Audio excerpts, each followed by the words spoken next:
문제 행동에 관한 개선도 요구해야 하지만 갈등이 발생하게 된 원인을 파악하고 재발 방지를 위한 노력을 해야 합니다. 학교라는 공동체에 속한 교사, 학생, 학부모, 지역사회가 모두 함께 노력을 해야 되죠.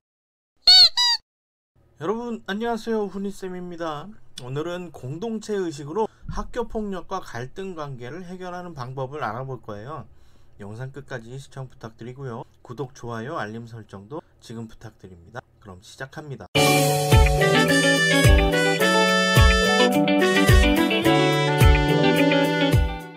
같은 교실에서 공부하는 한 반의 학생들에게 우리는 같은 반 친구라고 알려주었습니다. 학생들에게 동료하고 친구의 개념을 구분해서 알려줘야 돼요. 같은 공간에 있다고 해도 모두 친구라고 보기는 어렵거든요. 친구는 나의 생각을 공유하고 이해하면서 감정을 소통하는 대상이죠. 사람들 간의 의견이나 생각이 맞지 않는 경우는 거리두기를 하는 것이 필요합니다. 모든 사람들과 같은 거리를 두는 것이 아니라 나의 생각과 비슷한 생각을 하는 사람들과는 비교적 가깝게 하고요. 서로 다른 생각을 하는 경우에는 상대적으로 거리를 두게 됩니다. 사람들은 과거의 경험을 토대로 현재를 살아가죠. 자신이 경험한 결과로 현재를 해석하는 겁니다. 다른 사람들의 행동도 자신의 이해의 틀에서 해석하다 보니 본질을 왜곡시킬 수 있어요. 다른 사람의 생각의 틀이 나의 생각과 다를 수 있기 때문이죠. 그러면 문제 행동을 바라볼 때의 자세도 확인해 볼까요? 학생들의 문제 행동을 바라볼 때도 마찬가지입니다. 교사의 입장에서 넓은 시야를 가지고 지켜봐야 돼요. 문제 행동을 한 학생에게 넌 그렇게 하면 안 돼 라는 말보다는 학생의 이야기를 많이 들어주고 학생의 입장에서 이해해 보려고 노력을 합니다. 가치 판단을 가급적 배제하는 거죠.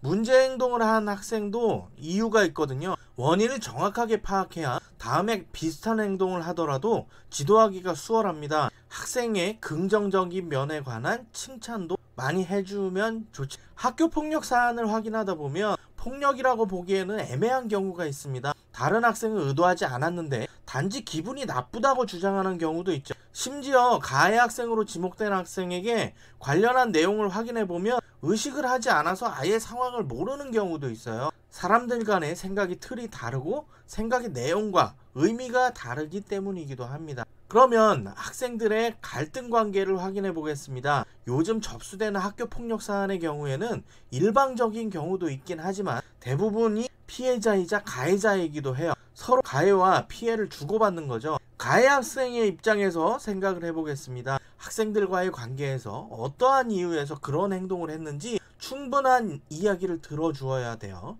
자신의 행동으로 인해서 피해를 보게 된 학생에 관해서 생각해 볼 기회를 주어야 합니다. 서로 다른 생각을 이해하는 과정에서 자신의 잘못을 스스로 알게 되기도 하거든요. 피해 학생의 경우는 심리적인 마음의 안정을 얻을 수 있도록 합니다. 자신이 피해본 내용에 관해서 이야기를 들어주고 보듬어 주어야 합니다. 공감을 통한 소통을 하다 보면 가해 학생에 관해서 다시 한번 생각해보고 이해할 수 있는 힘이 생기게 됩니다. 마지막으로 공동체 의식이 필요한 이유를 확인해 보도록 할게요. 학교 폭력 사안의 초기에는 갈등 관계 조정을 통해서 해결되기도 합니다. 다른 학생과 생각이 다르다는 이유로 폭력이라고 볼 수는 없기 때문이죠. 서로 다른 사람들의 생각을 인정하고 이해하는 과정이 필요합니다. 학생들의 갈등 관계를 확인하면 어떻게 도움을 주고 해결할 것인가에 관해서 고민해 보아야 돼요. 문제 행동에 관한 개선도 요구해야 하지만 갈등이 발생하게 된 원인을 파악하고 재발 방지를 위한 노력을 해야 합니다. 학교라는 공동체에 속한 교사, 학생, 학부모, 지역사회가 모두 함께 노력을 해야 되죠. 공동체 의식을 학교에서부터 만들어 간다면 다른 사람들과 생각이 다르더라도 서로 보완하면서 사회를 유지할 수 있지 않을까요? 오늘은 공동체 의식으로 학교 폭력과 갈등 관계를 해결하는 방법에 관하여 알아보았습니다. 영상 시청해 주셔서 감사합니다.